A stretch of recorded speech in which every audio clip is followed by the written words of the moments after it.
It's the Slam Dunk. Okay, good evening. Here's my question. Does the media go harder on political leaders on the right, showing their bias towards those on the left by going much easier on them? Overwhelmingly, I'd say yes. And the mainstream media has just given us another reason not to trust them. Already, it's at an all-time low of just 27% trust. They've just walked into a new trap of their own making.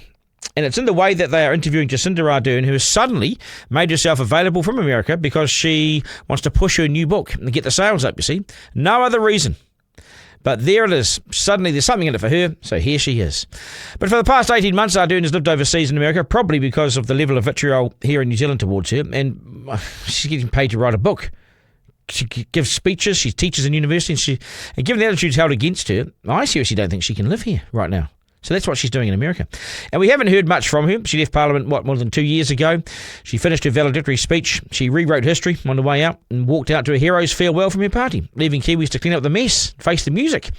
They faced the music in the meantime, didn't they? Through job losses, high interest rates, high inflation, high cost of living. It was a right royal mess, and many Kiwis went to the wall. It still is. But Ardern pulled pin, preferring not to face her own truth at the election. She quit and ran. And apart from fronting international talk shows, and probably paid lots of money to do so, talk about the empathy and kindness in leaders, she's barely said boo back here in New Zealand and the New Zealand media. Perhaps it's just below her now to talk to such scumbags. But she has to, because the book publishers demand it. So Ardern is back on the circuit, giving carefully manufactured and manicured interviews. And the mainstream media have flocked lovingly towards her and given her the softest, nicest armchair ride in these lovely fireside chat PR puff pieces, masquerading as journalism.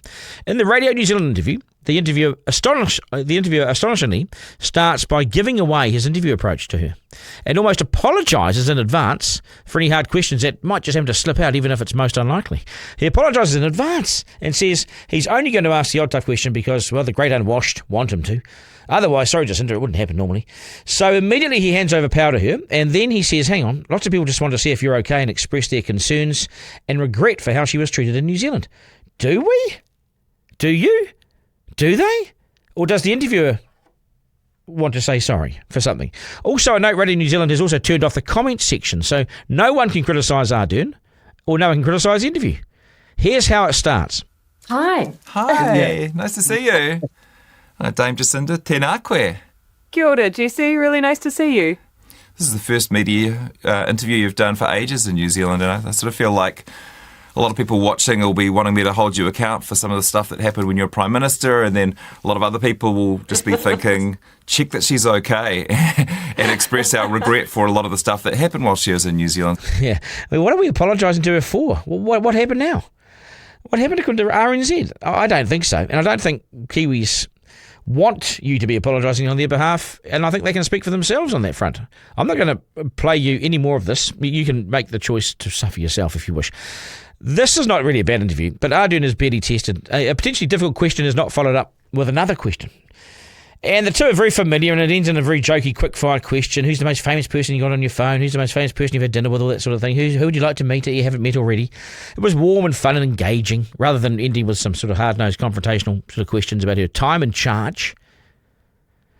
Now, just compare the treatment that Ardern gets in this interview. Remember, the country's been through the ringer.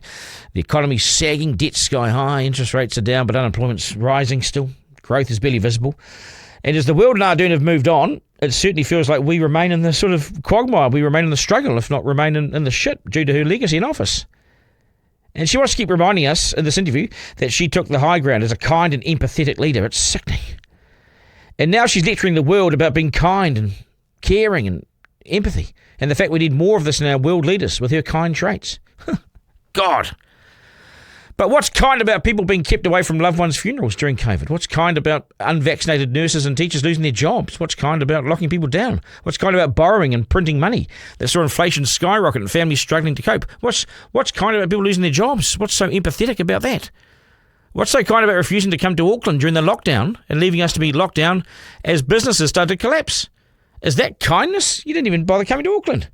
It's a carefully crafted image based on the Christchurch terror event, isn't it? Jacinda's there hugging victims, and the images went worldwide, and everybody thought, oh, she's amazing. This kind, empathetic Prime Minister was carved out. That was the image. But thousands of Kiwis will beg to differ, and their experience under her watch has been catastrophic.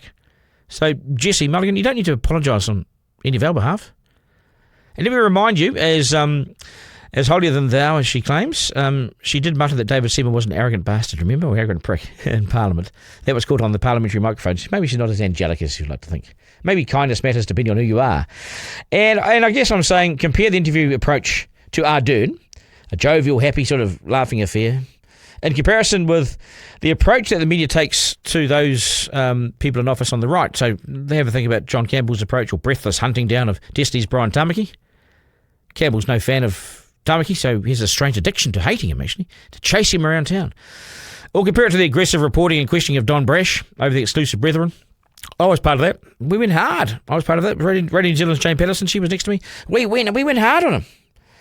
And compare that up against John Campbell's light treatment of former Auckland Mayor Len Brown after his affair was revealed. You know, the affair with the younger woman. Or compare it to Mihi Forbes' unhealthy and odd dislike of David Seymour and how she hunted him down in Parliament in the name of some sort of conspiracy theory that he was linked to some far-right North American think tank 20, 30 years ago. Heavens, the taxpayer even paid for that nonsense. The mainstream media have done themselves no favours. People have lost trust. Where are these interviewees doing their investigations into the Green Party's bussy boy? Where's the hit on the Greens? Where's the look at James Shaw's rolling? Why don't they look at this? Why do they hunt down this guy, Doyle? Where are they? Why aren't they hunting down the left? People have lost trust. And this interview with Ardern will only confirm that even further. And Radio New Zealand doesn't even have the balls to open the comments page on this interview. It protects Jacinda. At the same time, the thin-skinned RNZ are shielded from any comments that the public might like to make about their approach. Does the mainstream media give the left an easier ride? Over the past 20 years, I've got to say this, without doubt. Editor-in-Chief with Duncan Garner.